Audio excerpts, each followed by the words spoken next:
Welcome to the Successful Life Podcast. I'm your host, Corey Barrier, and I am here with Shreya. I mess everybody's name up, Shreya, but I actually think I said your first name right. You did. Congratulations. Dude, I usually mess up like Bob's name. Like, I don't know what it is. I don't know. But anyway, dude, I'm so glad that you're here. I'm super glad to get into this conversation with you. But first, Shreya, tell everybody a little bit about who you are, whatever you would like to tell them about you, and take it away. Awesome. Well, first of all, thanks for having me, Corey, and inviting me on the show. A little bit about me is I work with Joe Crisera at Service MVP.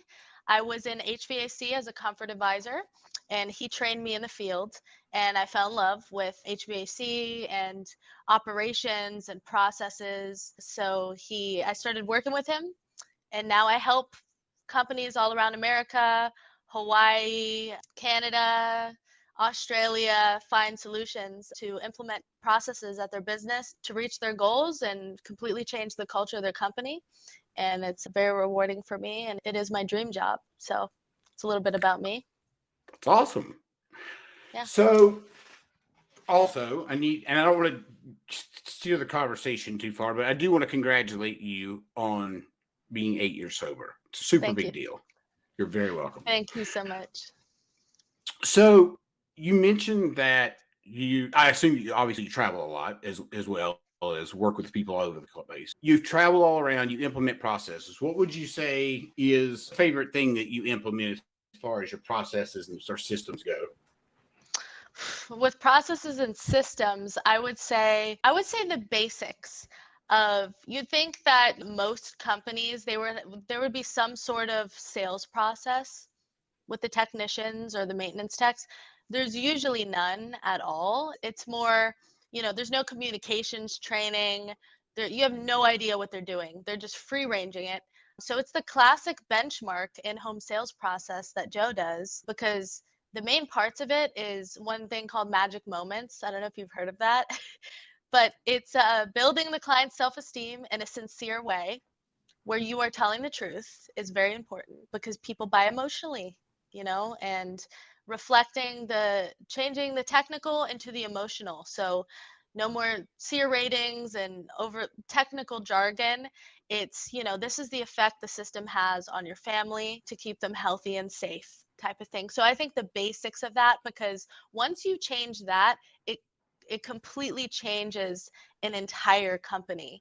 The revenue, the happiness of the employees working there, they start to love their jobs, because at the end of an appointment, I remember when I started doing it, at the end of every appointment, I was laughing, drinking coffee on the couch with my clients. And I loved my job. I had started loving people when I started connecting with them in this way. So I hear that a lot from technicians all around America, where they get emotional when they talk about their job and the people that they meet. So it becomes something a lot more than money. Yeah, because when money is, when you're thinking about the money, you're thinking about, how much the job's worth, you're missing the point. And ultimately, customer knows what you're there for. They know if you're there to charge them a bunch of money that you shouldn't be. They can sense the incongruency in your body language. They can sense the incongruency in your tonality. And maybe they don't know that they can pick up on those things. In fact, most people don't know that they're picking up on those things. They just know you're not their person, right? They don't really know why, right?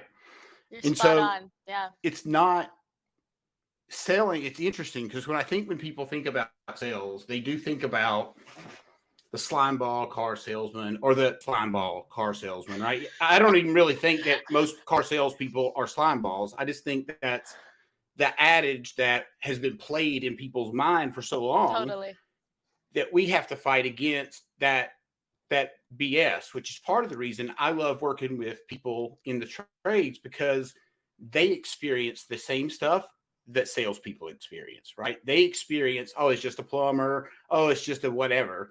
Well, it's just a sales guy. It's the same thing, right? We get treated exactly the same. Totally. And so I can relate to that, which is why I love working with contractors. Anyway, I don't know. I got off on a little bit of a tangent there.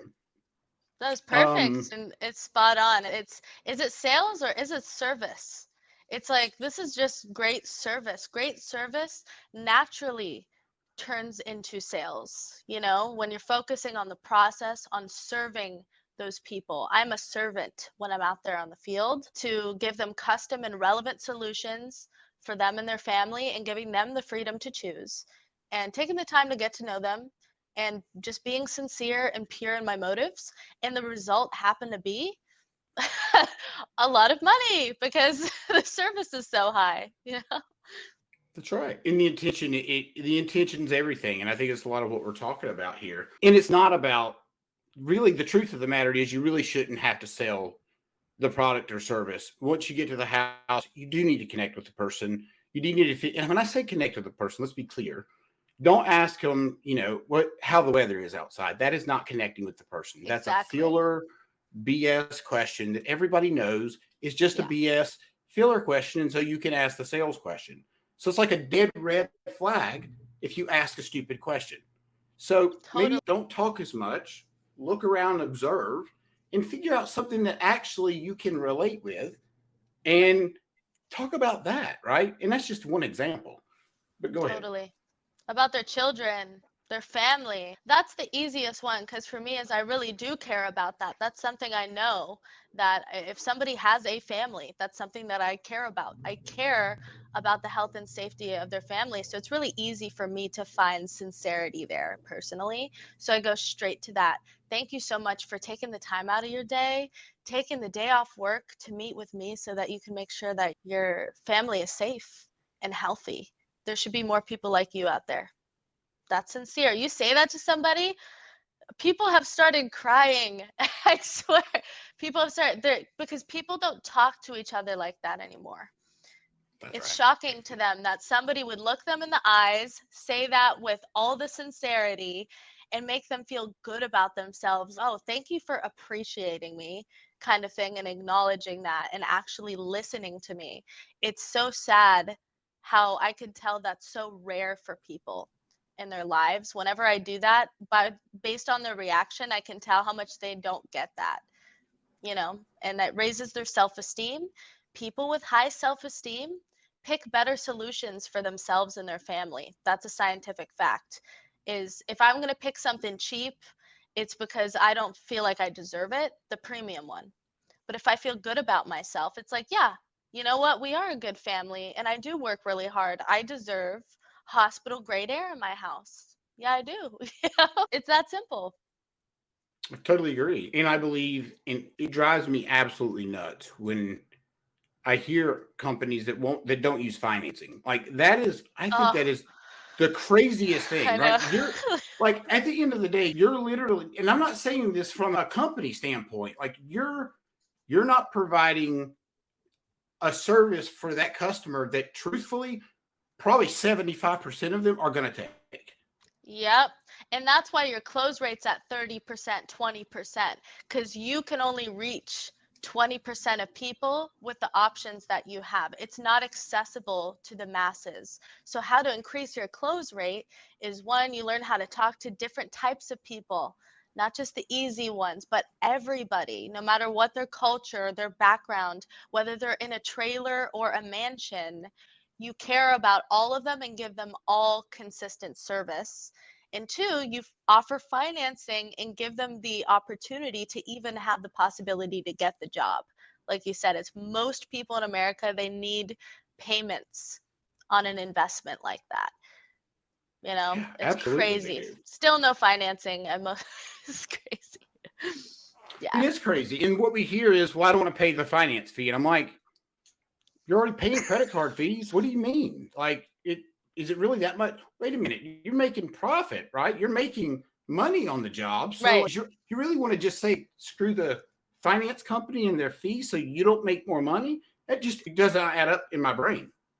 Also, increase the price if you're offering more service. That's okay. If you're offering, that is a service that you started offering at your company to your clients. That's what price is based off of, is value of service, right? If you That's right. have 24/7 service now when you didn't before, you raise your prices to meet up to the labor that it takes to do that.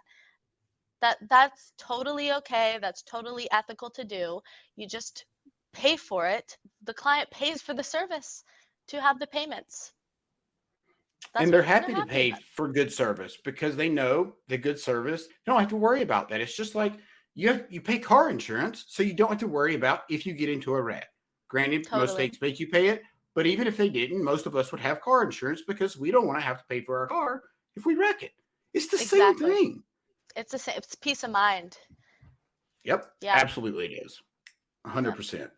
And time. All right, so I want you to walk me through one of the things that I want you to walk me through is your call by call process. Like, here's what I want to understand. I want to understand how it works in the house. Walk me through. Okay, so you've got a comfort advisor. He has a group of technicians underneath him that hopefully are working well together. How does that look when the technician gets to the house? And at what point do you pipe in through, I'm assuming, Zoom? How does that work? Can you walk me through that? Yep. Great question. I like this question because it's the perspective of when they're in the house, which is what I don't get asked that a lot, but it's an important question to picture what it's going to look like. So the technician goes in the home, and in the technician's and the customer's point of view, it's just like normal, right? He's going through his process, asking his questions, doing his diagnosis, most importantly, building his relationship, spending the time with that client, right? And this whole time, a call by call manager, a call by call coach, a quality control manager, everyone has a different name that they want to use, but whatever, is on the back end, right? Actually in and on, let's say Service Titan, for example, just because that's a good example, because that's the best I've seen and how to use it, because you could watch everything happen in real time on there. So one is the technician is checking in with the quality control manager. They know on their list of calls with all these technicians which ones are most likely to be turnovers, right? So he's prepared for that in advance. Also, they're communicating with him throughout the call to update the quality control manager. So when it gets to the point of offering solutions, repair solutions, is when you would find out it's a turnover or not. So our process specifically is the client, the whole point of it is with the technician, they get a lot of commitments on replacement before they turn it over. It's not, I just want to see some options. I don't know. It's not that. It's they're saying no to the repairs. And actually, when I was doing it, they were saying yes to replacement before they saw the options. Yes, I want to go ahead and replace it. When can we get it done? Well, whoa, well, let's look at the options first and make sure that we have something. We're almost like slowing them down, right? That's why I believe in process, because when they communicate in a certain way, that is the result.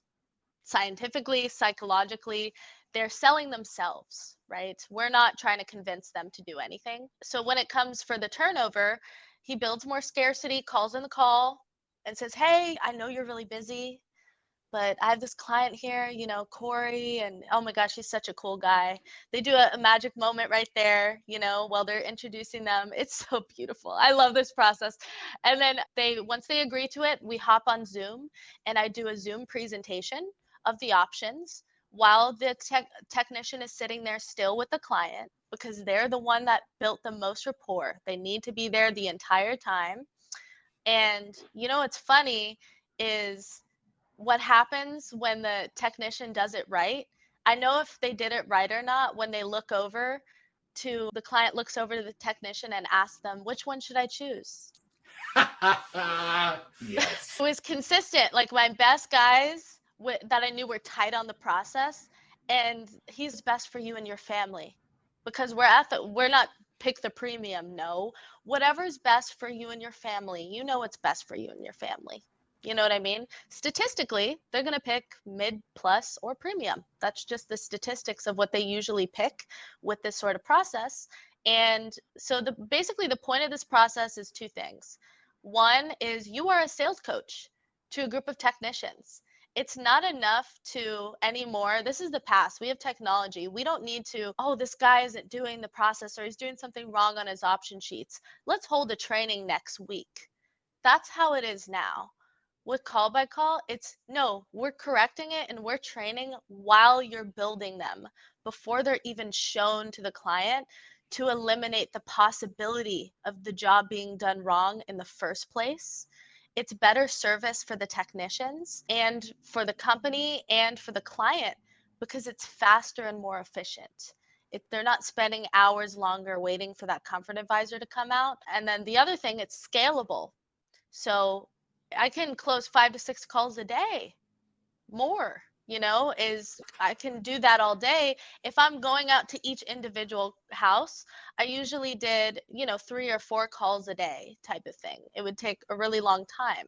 So one, better communication with the team, instant and constant sales training, and scalable process to where you can close a lot of different calls every day. It'd save on gas and overhead. It's one of my favorite processes for sure.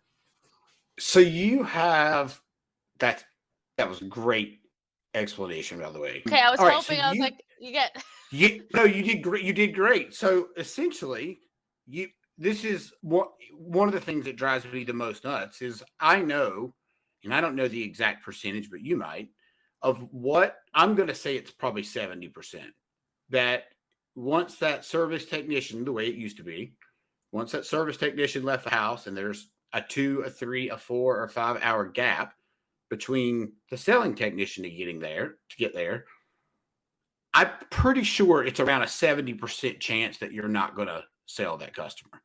Oh, once that technician leaves. So it always bothered me. That process it is the most backwards thing to me I've ever seen. I don't understand. I don't get it. I don't. You mean the old process? Correct. Like what you're telling me, it makes so much sense, right? I can't believe that everybody's not doing this, but I don't know why. I don't know why. I know why. It's been secret. To be fair, this has been a process that has been mastered by some of the most respected companies in the trades, right? It's something, though, that has been always very mysterious to people. There's not a lot of content and training about it because I think that, maybe we're just secret. This is our thing that we like to do, that we scaled with. But thank God the culture now in the trades is about sharing. It's about this works for us and there's enough for everybody. So here you go. And so we're starting to see that a lot more now, I think in the last couple of years, which is why people know about it. That makes sense. So let me ask you this. I want to go back quick. So when the service technician, do they always jump on Zoom most of the time? The quality control manager, the call by call manager? Yeah. With the customer? Yeah, okay. That is essentially the goal to get to. But some people start out with how I started out. I was still doing it in person. I just basically, we had a performance group and I had better communication with the technicians, or I go with them on the whole call. If I don't have any calls myself, if it's slow season, I'm never not at a call and riding in the truck with the technician. There's no excuse. I should not be sitting around in my truck or at the office. I got told off by Joe with that. I was like, they're not giving me any calls and it's so slow. And he's like, get off your ass. Why aren't you, there's clients. So nobody on your team is on an appointment right now. And he had me go to every single call throughout the whole day, late at night. With the technicians, to be a real part of the team, give real service to them. It's crazy. And let me ask you, the byproduct of that is you built an unbelievable relationship with every technician that you rode with. Oh my gosh. It's where anything I needed, that's a leader too, that's what I learned about leadership, because I think about, I was a 20-year-old woman running the team of technicians in my first year of HVAC. I had to earn. Yeah. So they're like, who do you think you are telling us what to do? Is all those process, that's a reason why I earned my respect to them, to where it came to a point where I could tell them anything that I needed and they're like, yes sir.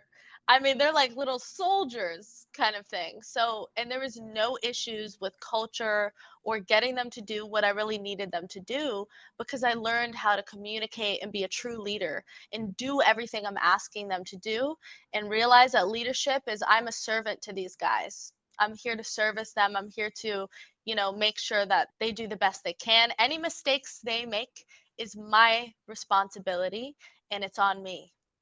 That is what I learned about leadership from Joe. I agree with that wholeheartedly. So also it gives you the opportunity to really listen to what they're saying about, it doesn't even have to do with work, right? In fact, that's where you really win that person over, a confident person in you, is by taking the time and listening to whatever maybe they have going on. And maybe you don't care. Maybe you could care less what it is. Doesn't matter. But as long as you're listening and you're paying attention and you're responding accordingly, lots of times people just want somebody to listen to them. Yeah. Yeah, because it gets shut down. They don't, they're scared to communicate the truth. I'm like, what's really going on? What's really going on? You could talk to me, and they're open about it and they feel comfortable. And because of that, I could also hold them more accountable, and they don't get offended or sensitive. They know, because they know my intentions are to help them, and that usually what they do, what I need them to do to help them, they benefit from it. It's always about that, so that's what they start to build, that trust, because they have evidence that every time, like, hey, we're going to do this because it's better service, and just trust me on this. Just try it a couple times. That's all I'm asking. They try it, it works. The proof of it working. And then the more that happens, the more that they're coming up to me and asking me what to do. They're asking me for more training. They're But I saying, bet we want to go to total immersion. Well, I bet you also are the first to say, I made a mistake. Yes. Which is hard. I mean, that was really hard. It is That was hard. a really hard one, because I'm not like naturally the most humble person. That's so that it's the hardest part is, learning humility and leadership, and being like, you know what, you can't do that because I didn't train you correctly. This is on me. It was really hard to start doing that, but the more I started to do it and the reactions I would get, I was like, it started to just make me feel really good, and I enjoyed it.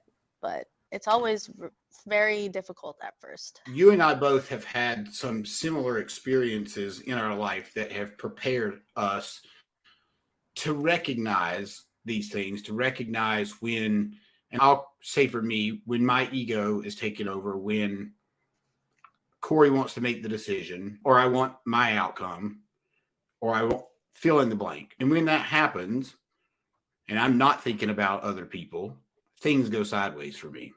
Absolutely. And for me, I've had to learn a lot of hard lessons. I still learn hard lessons. But I'll tell you one thing that I am grateful for is for the ability to be able to recognize when things are my fault.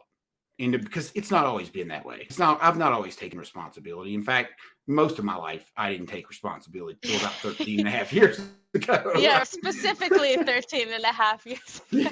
Yeah. Yeah. And if it wasn't necessarily by choice, like it was a choice, but it wasn't a choice, right? Illusion of choice. It's this or, Yeah. this Complete thing disaster. That's unthinkable. Yeah. Yeah. You have to at a certain point. We already mentioned that you're 8 years sober. So I want to ask you, I want to say again, that it's such a big deal. It gets to be a lesser of a big deal as the years rack up. But can you just maybe take us through a little bit of that story? Because I know nothing about the story at all. So I'd love for you to take it, whatever you're comfortable with sharing. I'd love to hear it. Yeah, that's absolutely fine. I've shared a little bit about it. Like I did impulsively on stage at Profit Rocket, because I really wanted them to understand the depth in what we do. It's not just, oh, I make a bunch of, no, this is something very deep what we do. It seems like it's not surface level. And I just wanted them to know and tell the truth to them that, like, I've been homeless in my life. I've been a drug addict in my life. I had terrible relationships with everybody I knew. And I was going to die at a certain point where my dad was planning my funeral. That's what happened. And that's important to know. Is people kept saying you should share a little bit about that, and I was like, oh, it's dramatic and it's shocking. So I just feel weird. Oh, by the way, I was a drug addict for most of my life and I almost died. I was homeless. And then, and then I found refuge in service, in spiritual practices, God for me personally, and in a complete lifestyle change, basically. Just like what you talked about, I had two choices. Is I'm going to die. And I've always been full of excuses and blaming everybody for all of my problems. And it was almost like a spiritual experience in a way where all of a sudden something happened where I was like, oh my gosh, I'm either going to die or I had hope for some reason that I could change my life because I met a couple of people that have done it. That's the only reason. Is my mom is the same way as me, right? She had been an alcoholic and drug addict her whole life, and she went to jail and she left us, at a young age and all of that. And she got sober and visited me and shared her experience with me about how she changed her entire life, and she's devoted her life to service and helping people and working and contributing to society and all of those things. And I followed her footsteps. Basically, I got a chance and I took the chance very seriously, like my life depended on it, and really have been doing that ever since for 8 years straight without any vacations. It's a lot of hard work for me to stay diligent about what I do, which it's all self-development.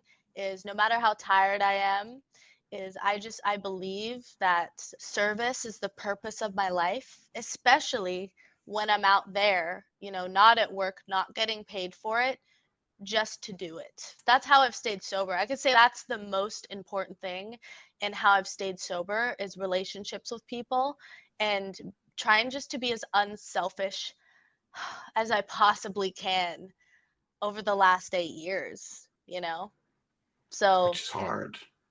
it's hard because it's so natural. It like naturally comes up. Selfishness, self-centeredness, fear is big, and I have to basically have faith that I just tell myself, hey, I've had proof and evidence in the past throughout the 8 years that everything turns out okay as long as I do the right thing and I don't mess it up.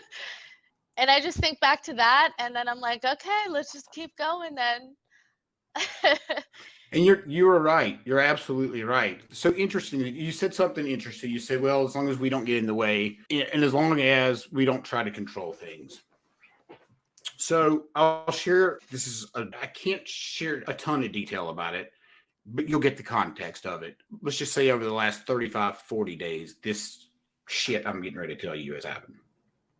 So I've been trying to get my daughter. She's not biologically my daughter, but I've raised her since she was 4. So she's my kid, right? And we got a call from CPS. Yep.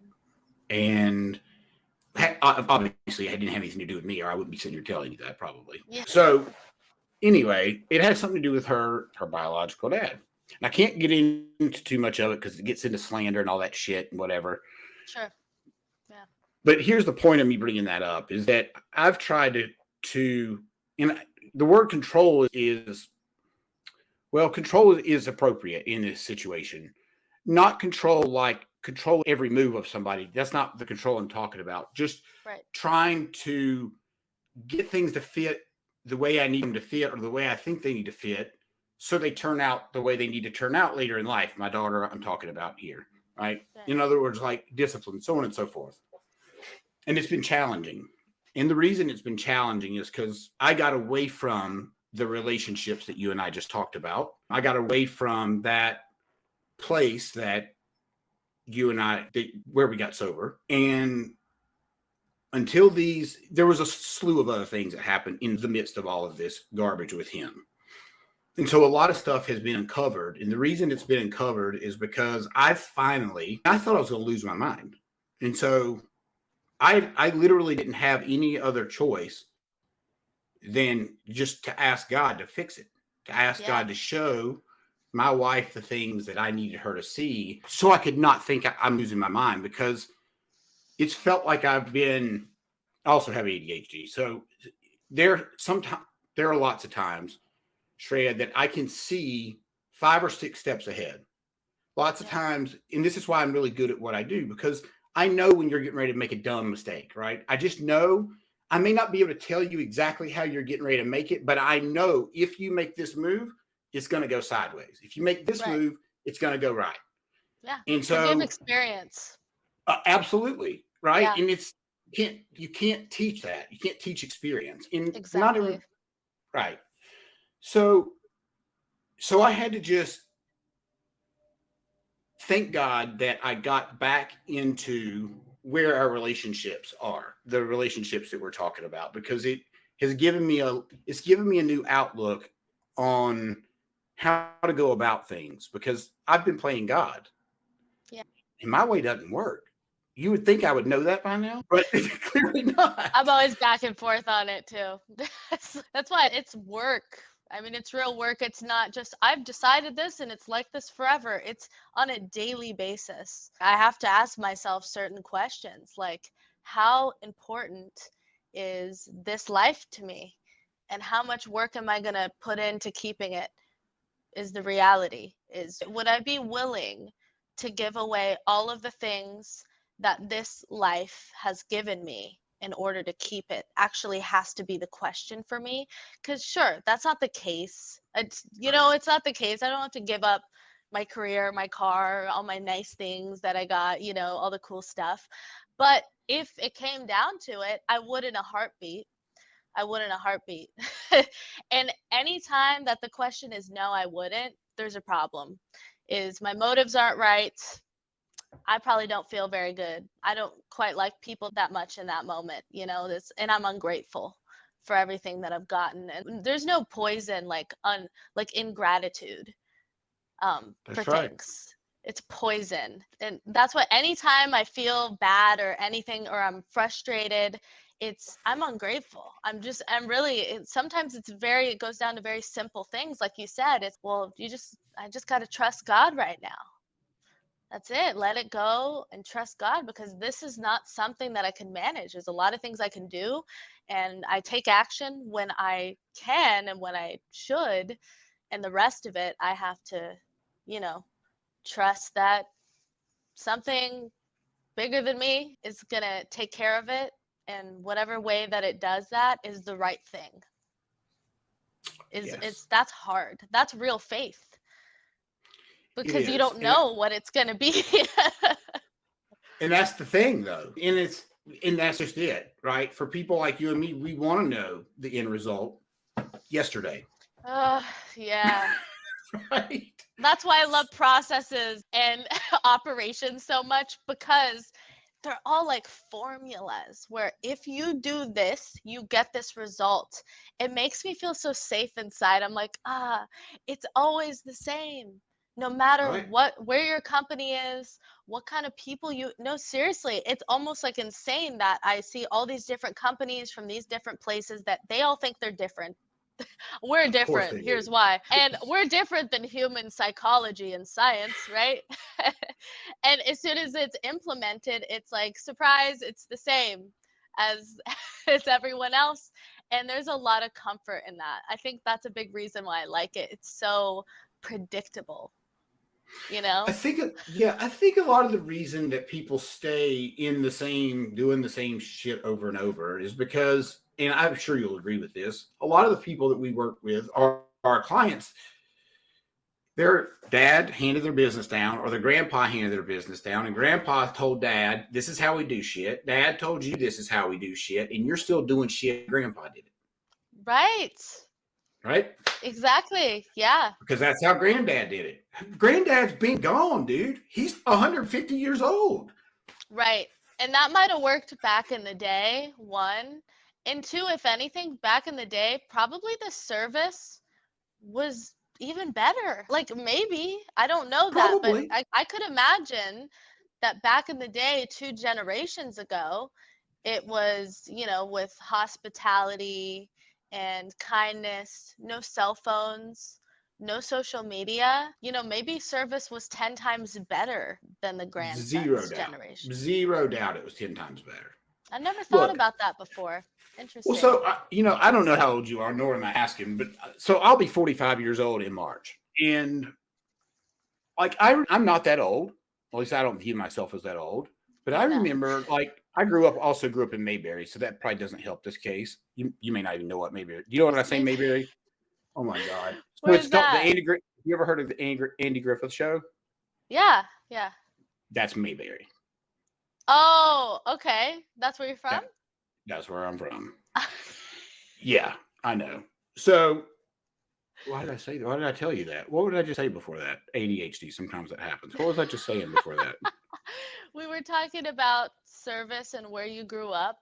Oh yeah. So so there was like a little convenience store right at the corner, and like we would go in there and talk to the owner and hang out. Yeah. It was exactly like you would picture it was 35 years ago. Totally. Like there was no credit. Like people had credit cards, but like the store would just say, "Oh, you don't have the money? Yeah, just get us something when you come back. You just Because pay we them when you know come your back." parents and we know Yeah. your family and we see you every day. And yeah, it's the antisocial nature today is why, programs like ours exist is like people don't know how to talk to people. People don't know how to display and express emotion is terrifying to them. That's what we teach people to do. And it's funny, once they do that, it changes their life. I've seen people cry when they graduate total immersion because it's much deeper than that and they don't even know it. It's not just about HVAC and talking to clients. It's a lot deeper than that. It's how you talk to your wife, your children, your family, how you communicate with them and let them know that and reassure them that you love them and you care for them and here's why and how could I be of service to you and how could I actually listen to you when I get home. These moments, these relationships make up their life, right? The most important people in their lives, that's why people cry because they realize that, oh my gosh, this is how I should be talking to my wife. And then they start to think about the ways that they talk about their wife now or talk to their wife now. And maybe they ignore half the stuff she says and they're on their phone for 3 hours when they get home and they haven't seen her because they've been working 3 days straight. That's the reality. And I relate to that too. That's how I know. I Well, relate to guess that. what? If you don't have somebody at home that can help you, you can't work 3 days straight. So that's like your biggest team member should be Yes, that who, if you want to call partner, wife, whatever it is. totally. Look, I couldn't do the things that I do without my wife. And I know most business owners couldn't do the things they do without their wife. Exactly. I have a question. So I wonder if part of that reason, when you just said that, you said they realize when they graduate, they realize these things and these things are clicking. I wonder if it's also because this is the first time that they've ever invested in themselves. And maybe that investment in themselves has maybe gained some value in their own mind. That is, yeah, that's perfect because we do have people, technicians that pay out of pocket to go to the training. A lot that are that committed. My coworker, the introduction I had, he paid out of pocket 3 times to go to three separate Joe Crisera trainings. And he made large investments from his personal.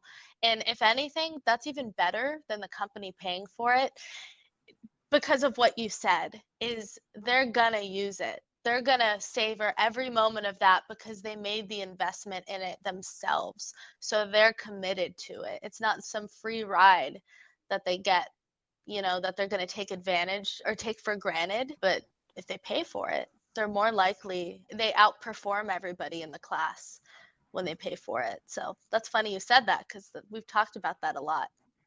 It's really true. Think about the kid that gets a full ride scholarship. And I don't mean every kid to college, or the kid that busts his ass or her ass and goes through school and they have to pay for it themselves. It's a different person coming out of that college. Oh my gosh. And there's so many books on this. Like even like the classic where I learned this for the first time was Think and Grow Rich.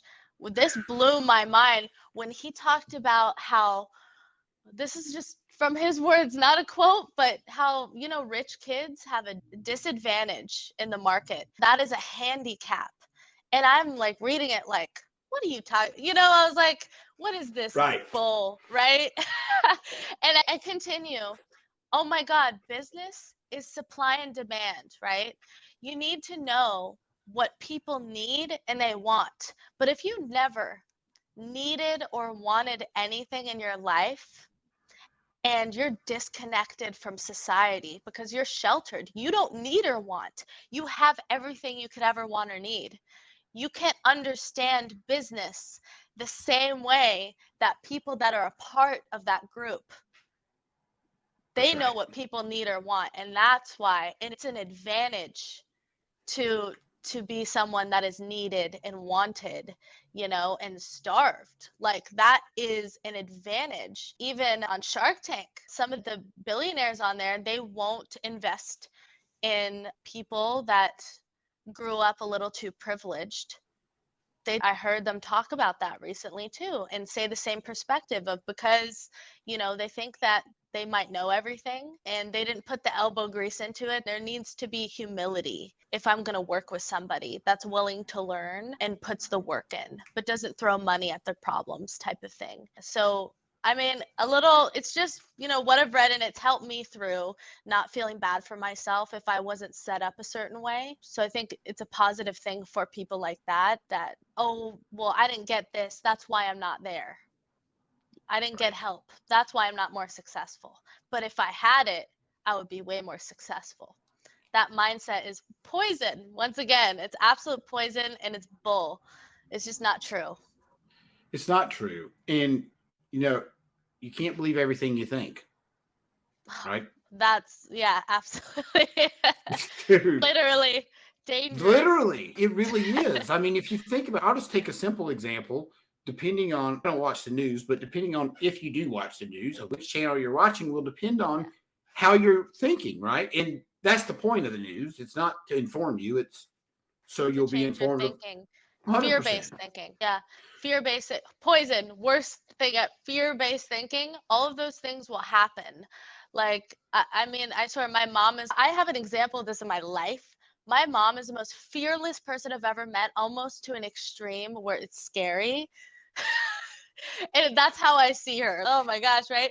My dad is very overly fearful person, is like always, oh my God, what if I get cancer? What if you get cancer? That sort of thing. So I've watched them my whole life, and I feel like, my mom, nothing ever happens to her. That's Nobody, right. She's almost careless. And nothing ever happens to her, though, that it matters, because she just doesn't think about it, which sounds Look at the silly. shit we've done. Look at what we've done. Yeah, but We've been so fearless. safe. Right, but I've done extremely fearless shit that I definitely should have. Right. Like, our fearless stuff is pales in comparison to what, like, normal people don't really know what, like, the stuff that we've gone through. Yeah, for legal reasons, I'm not going to talk about it on the show. 100%. I'm totally cool with that. But I will tell you a really funny story. All right. So, and I don't know these two. I know them now, but all right. So I was in Vegas. This is one of the craziest stories that I had during my craziness. I moved out to Vegas with a bunch of cocaine, right? Yeah. I got out to Vegas. I went out on a train. And I went out on a train. It took me 5 days to get there, which was the most ridiculous thing ever. I get out there and I meet this guy from the East Coast, and he asked me if I want to do a line with him. So I said, yeah, of course. Well, it was crystal meth, and I didn't do crystal meth. I didn't know. It almost ate my face off, right? Yeah. So let's just call it 2 weeks later, I'm sitting on the couch in this guy's apartment. I live downstairs with these two people I didn't even know. Right? I was just a bum, really, at that point. Not a bum. I got kicked out of the house I was in because of the drugs. But to be truthful, Right. so I'm sitting on the couch with these two guys. One of them name is Stormy, and the other guy's name is Ed. They know each other from a maximum security prison. All right. I am from Perfect. Mayberry, and I dress exactly like I do today. Like I did not fit in at all in that scenario. Right. So we're sitting there, and both of these guys are on each side, and we're watching the news, and both these dudes come up on the 5 o'clock news. They had robbed a casino the night before. I can't imagine what my face looked like. I think I did pretty good because I made it out alive. Yeah. They didn't say a word. They didn't say a thing about it. And I'm sitting there. I really don't know if I'm going to exit this place. And the guy, after they left, the guy said, I don't know how you're still sitting here. I said, me either, but I ain't going to be sitting here no more. I'm out. Yeah. Oh my gosh, that's so crazy. I've had the same story. I mean, in a different way, but the same setting, same. And then I realized I'm like, I don't think I'm ever going to leave. You know, that realization of with the drugs and the environment and the person that's in front of me, I'm like, I don't think that I'm gonna die tonight, basically. Well, it's too much friction to try to get out, right? Because you're hooked on drugs, you're probably drinking, you've got probably some like individual there that, right? But all those things crush you. Yeah, that's crazy. I mean, it makes sense. If we're doing similar things, we ended up in similar places with similar experiences because it's a culture. There's like a whole culture around, you know, when you're doing drugs, when you're drinking, you end up with the same people in the same places, even if they're states apart. It's the same people in the same places. And it's crazy. The comparison of that to now, I think about that every day of my 8 years. I make sure I do because I'll forget and I'll, you know, be entitled to this life. But in my morning routine is I sit there and my meditation is I remember what I used to be like. I just sit there and it seems like dark, and you should think about like sunflowers when you're meditating, but I don't. I think about what I used to be like and the most times of my life. And then because then when I go out in my car and I'm like, wow, look, my car, you know, look how nice oh my God, I have a car. I live in my own place. The smallest things blow my mind after I do that. And I go throughout the day, I walk in the office and my heart's full, like with all the things I'm grateful for. I just found it works for me to think of the negative things in a way and for what it was like. So I have a perspective shift when I look at my life today and wow, how is this even possible kind of thing. So I don't take it for granted. That makes more sense to me than probably anybody you've ever told it to. I'm sitting here, she's exactly right. You don't remember where you don't remember a lot of those things. I don't go visit a lot of those times because I don't necessarily shut the door, but sort of, right? Yeah, you just want to just not think about all that garbage. Because it's terrible. I mean, it is understandable, but there is a positive outcome to it, which is just like with anything, the most terrible stuff, that story, one, you could help a lot of people with going through stuff like that, you know, and you're uniquely qualified to do so and help people that maybe other people wouldn't understand stuff like that. Do you think maybe that's why you decided to open your mouth on stage? Yes, for sure. I just felt it. It was just, because then of course a lot of people walked up to me and told me a lot of stuff. It's like as soon as I'm vulnerable and I open up, as much as I don't like to do it, I know that the effect is the people around me will open up to me and allow me to be of service to them and to help them, which is the only reason why I do it, honestly, because I hate doing it. I don't want to be seen as this weak-willed kind of person, especially as a woman in the trades. Like I'm so, oh no, like nothing bothers me. I'm a strong-willed person, so I don't love it. You know, just in case somebody might see me that way. If they know that I was a drug addict or an alcoholic, then hey, that's their opinion. They're entitled to it. That's totally fine. But yeah, that means that some people might say, oh, well, she couldn't control herself. That's a weak-willed person. I think that's the fear behind not sharing it up till recently. My guess is the person that makes that statement is the exact person that needs to hear you. Yeah, hearing the story helps. That's a good point. Is not the result, but like the story is like, yeah, if you grow up in a household where that's what everyone does, it's what everyone does. That's what we all do. We all drink, we all do drugs for as long as I can remember. I mean, it's normal. It's the normal lifestyle ever. You only know you're a product of your environment, and then you live that way. And then if you're lucky enough to get out, you better not take it for granted. Like we're That's talking right. about, because you can go right back. Yeah, 100%. So, we haven't really hit on the fact that you do work in an extremely male dominated industry. So, God. yeah, so maybe that, maybe we should talk about that for a quick second because you're kind of a unicorn to a degree. I know some females that are in the trades, but I don't know a ton. So Right. Tell me, how do you navigate that? How did, look, I understand. This is going to sound completely sexist probably, but I don't give a shit. Go ahead. The best dispatch people are usually gay and they're hard as hell, right? You don't fit that picture at all, but that's the personality that needs to handle a group of technicians, but you're not that person. So help me understand how do you know? I'm just kidding. Well, I can say that. How do you know I'm not gay and hard as hell? Well, I don't know if you're gay. I don't know about that part, but you don't look like the profile. Let me say that. I suppose that is a very good point. I should have probably not said that because I don't know.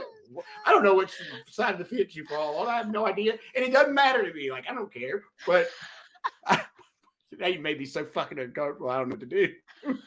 This is why I love this. I'll just reflect it right back on you. Oh my God. My face is gay, so red Corey? right now. You say I'm gay? Oh my God.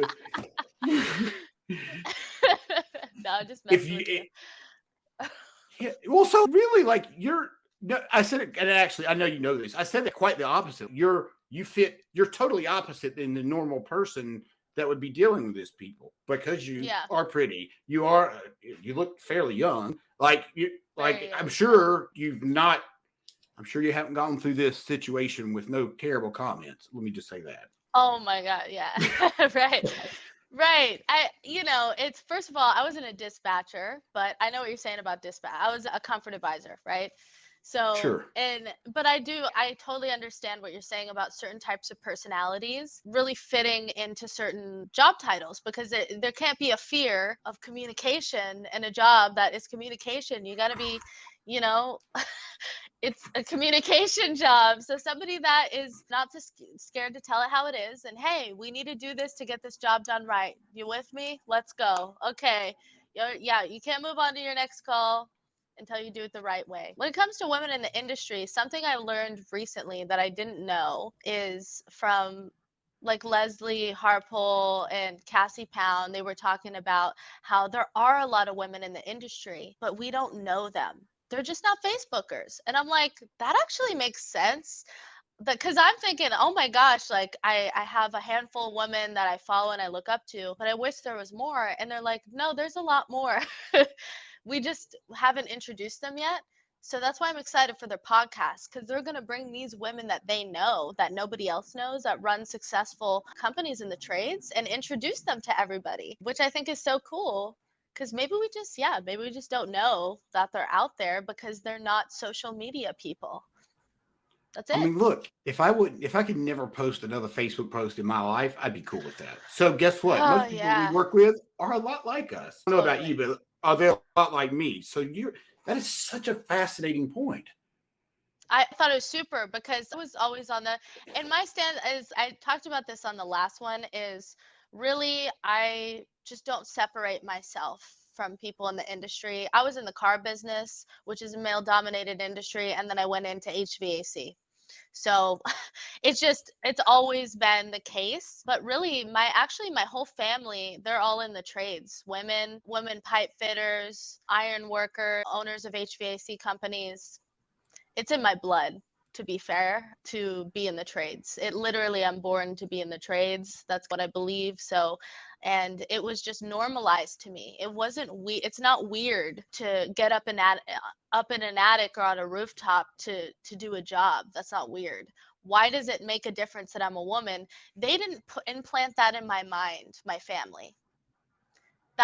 I could give them the credit for that, because I was set up for success from my family. They didn't tell me stuff like that, oh, usually don't do stuff like that. You stay in the office, right? They were like, no, go get the wood chipper and and throw the wood, go, and then they'd have me do stuff, and the boys and the girls, we would always do the same stuff on the ranch. You know what I mean? So that's pretty much, I think, why I grew up like that. So when I came in, it was just normal to me. And I wish that more women had the opportunity to grow up with that same mindset, but it's just not the truth, because the world tells them that they belong in certain positions and they just don't know they have a choice to go that way. So I just like to spread the message of, you have a choice, and it means self-esteem, financial freedom for you.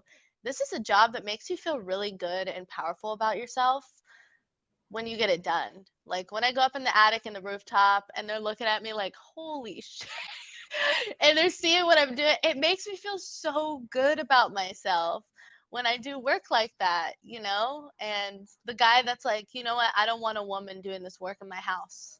You need to go back and send somebody else. All I do is I'm like, sir, I totally understand.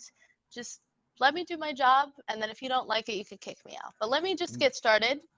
And I just like water off a duck's back. Like it can't. So you have affect me customers. that. So you actually have customers that obviously you've had customers that say that to you. Oh yeah, absolutely. And like I said, often, would you say? I wouldn't say super often. I would say it's happened, I mean, 3 times in that year. And then the rest of the times they let me do it, but they're like rolling their eyes like it's a joke. And I really had to prove myself. It's like I had to do the job better. Well, why'd they call you? Why did they call you if they could do it themselves better than you? Oh, exactly. Yeah. And that's a part of the conversation. But I took the humility route. I laugh it off. I said, I know, right?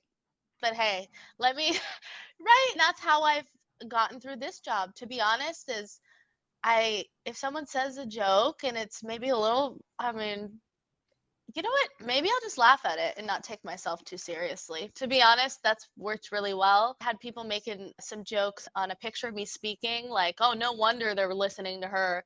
Hey, all that stuff. And I thought it was kind of funny. I thought it was kind of funny, I was like, it's stupid, but I'm like, haha, and then I move on with my day. There's a lot of power in that. And you can't change the way the world is. You have to adapt yourself to the way it is. That's the way it is. People are going to tease me a little bit. They're going to undermine me. I just focus on doing my job the best that I can and just prove them wrong from doing right, not get defensive, not make them feel bad either, because they don't know what they don't know. Usually they're not trying to be spiteful or mean.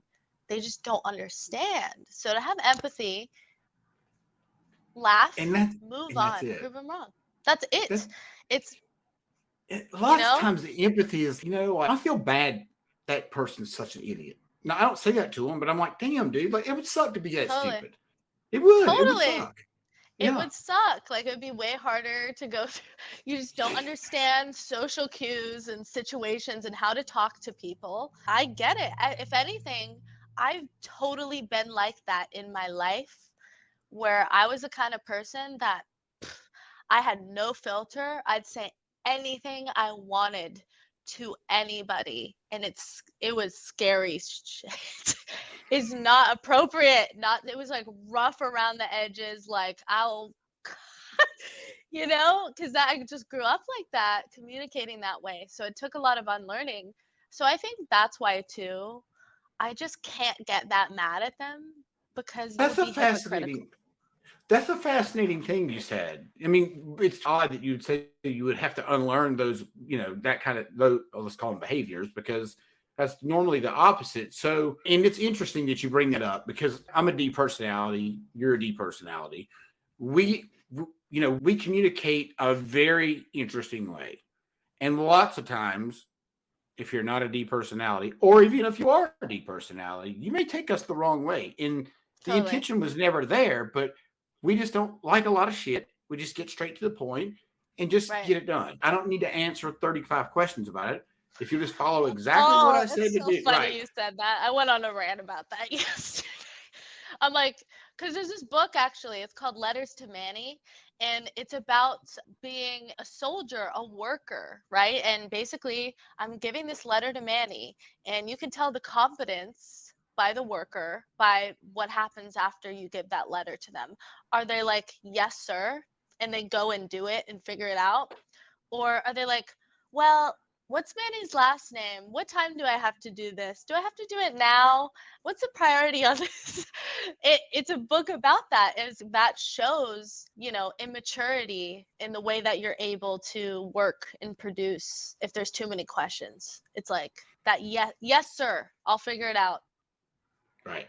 I think a lot of those questions too are fired at, the right-hand man, the general manager, whoever's over the service technicians. Yeah. And here's what I believe, and here's what my experience shows. That person is putting out a lot of fires. That person is answering a whole bunch of got-a-minute questions that truthfully he doesn't even need to answer. But that's his full-time job, is answering stupid-ass questions. Was that the ultimate sales machine? Was that... I love that book, but yeah, got a minute. Yeah, probably so. Yeah, I got 5 minutes or got a minute manager or whatever. Yeah, I think that is where I got that. Yeah, it's the got a minute. The got a minute meetings it's such bad time management. And I realized, oh my God, all my meetings are got a minute meetings. Yeah. Yeah. So here's an easy way to fix that. If you can't, what would you do if I wasn't here? And shut the door. Right. Yes, I want these people to have the gumption, the confidence, and the competence to, complete the job right for that client. Make an executive decision. That's mostly what I do is it's like, this is the best thing. This is the best thing for the client. And if I even made a mistake, I'm willing to face the consequences. Sure. Let's go. Let's do it. Let's do it right now. Just get it done. So why do you think most technicians, I know the answer to this, but I would love to hear what you think. Why do you think most technicians have a hard time making that executive decision? What do you really think the reason is? Ooh, when it comes to technicians. If you've got a guy that should be able to make this decision, but he never makes the decision, he always calls first. Why do you think he always calls first? What is an example of what he's supposed to be doing? Because I believe that there's not much to make a decision on that a technician shouldn't have to, because the process is tight and they should never be discounting anything. That's the only thing that they would have to be making a decision on is, can I discount this job? No, we don't discount. We don't do that. That's just my automatic is, I don't know what it'd be, because there's a process that's followed in a specific way. An example might be, hey, they don't know what job they want, but they know they want a job. What we do is schedule them for the economy option, and then collect the payment, schedule the job, get it on the calendar, and then set a second appointment to give them the option to upgrade the job. But even that, it's a part of the process. We figured it out for them, kind of thing. What do you think? I want to hear your feedback on that. I think some of it's fear, right? Because think about this. If I'm a technician, I make a bad decision or I make a wrong decision, or it's perceived as a wrong decision. And maybe it's not the first time, maybe it's the second time. But both times I got my ass chewed, right? Yeah. Both times the service manager or whoever chewed my ass. So now I'm not willing to go through that ass chewing anymore. So I'd just rather ask you because you chewed my ass. So that way, whenever you tell me whatever it is I need to do, I ain't got to worry about you chewing my ass anymore. That's a great answer. And it really, but it sucks the company's time massively. It's a huge time suck and money suck because ultimately you're paying technicians to call in to ask stupid questions because that stupid GM doesn't want to do anything. I'm just using this as an example, right? I'm not calling every Yeah, GM like stupid. bad culture, which really what you're saying is it's bad culture. They don't feel like they can communicate with their leader because it's not a leader, it's a dictator. That's right. That's the difference. Is like this is communist. When I go into shops, the truck talk, like the truth of what they're saying is, man, I feel like we're in communist Russia right now. That's what technicians are saying about their leaders. That's the truth at these Yep. companies. That's what I mean, wow, that's how they feel. They have cameras on them all the time, right? Like, it's crazy. If they do anything, they get yelled at over the phone, and the communication is most of it. Terrible culture. So, and I get it. Like I said, it's everyone has their side of that's how they communicate. They don't know better. They think shouting at people or that'll get them to do what they want them to do. But You know that tech's why? just looking for another job. Do you know Why? why? Their parents or Well, it could be it, but that's how that person, the owner, let's just pretend we're talking about the owner here, and he screams at his people. It's because he doesn't learn until he gets screamed at. So he thinks everybody else learns. This is deep ass psychology, right? You got so 66% of the people are not like me, right? So if I'm trying to communicate with you and I'm assuming that you're a dominant, right? And let's just pretend for a second that you weren't, but I assume that, then I talk to you in a dominant personality, in a dominant framework. Well, if you're like an I or an IC, let's say that, because that's usually pretty conservative. Yeah. I'm gonna lose you. And so all your technicians are not dominant people. Most of our owners are 1,000% dominant. Most. Yeah. Yeah. And so It's understanding multiple types of personalities and being able to, and that's sales. It's the same thing, right? Is what am I only gonna sell to drivers? Like, what would my closing rate be? Like 20% if I could only sell to drivers? Or do I need to learn how to communicate to high I's and high C's? Like you said, I need to learn how to adapt myself to the world around me, not the other way around. Just because I talk like that, it doesn't mean it's okay for everybody. And I will do the extra work to make sure that they feel comfortable with the way that I communicate to them. Even if oh, that's just the way I talk. I used to say that, oh, that's just me. I'm just myself. Like, no, maturing is changing myself to serve the people around me better. Because that's not really myself. That's just the way I talk. I mean, that's not taking away my soul. It's not that big of a deal. Like, I talk in a sharp way. Sometimes that makes people uncomfortable and they get intimidated and scared. I don't want people to feel that way about me. So I'm going to change that and try to soften up my approach to them and get better relationships with people. It's very simple. I think that's just like the mature thing to do. Is not, we'll deal with it. Everyone should learn how to deal with the way that I am and cater to me. Selfish. never going to get anywhere doing that. Right. It's not a good plan, right? It's just not. This has been a killer conversation. This has been fun. I forgot we were doing a it has been like an hour and 13 minutes. I'm not going to lie to you. Oh, I swear. I literally forgot that we were doing it. I thought we were on a Zoom meeting right now. And we're just, I don't know. That was great then. Well, we're still That's on. the goal. Forget it's a podcast. Yeah. So, well, before we end the podcast, here's what's cool about this. Listen, like, kid you not, what's cool about this is that you just said that. And it just shows that we are literally just having a normal conversation. This conversation would have been any different if we hadn't have been recording. It would have been no different. Exactly. Because it's just, it's natural and it's the truth. It's just this is the truth. That's all you can go based off of. Yeah. It's not trying to look good or trying to look a certain way. It's like, this is just the truth. Because if anything, mistakes help people more than successes. So why not? Just 100%. Why not talk about cocaine Vegas? Right. We kind of went all over the board here. Casino robbers. Oh my God. Well, Shreya, look, do me a favor. Can you tell everybody where they can find you? I don't care. Tell them whatever, all your information. Okay, sure. So I actually give out my cell phone on publicly. So that is area code 408-219-4322. Also, you can always reach out to me on Facebook. This is my name, last name is Nagwani. It's and you'll see it. You put in my In the name, show you'll see notes. my Facebook, and reach out to me anytime if you want to talk about anything. I just love making friends with people and connecting with people in the industry. So if you want to have a conversation like me and Corey just did, I would be happy to have an hour and 15-minute conversation with you like this. Thank you That's very it. much. I really appreciate you.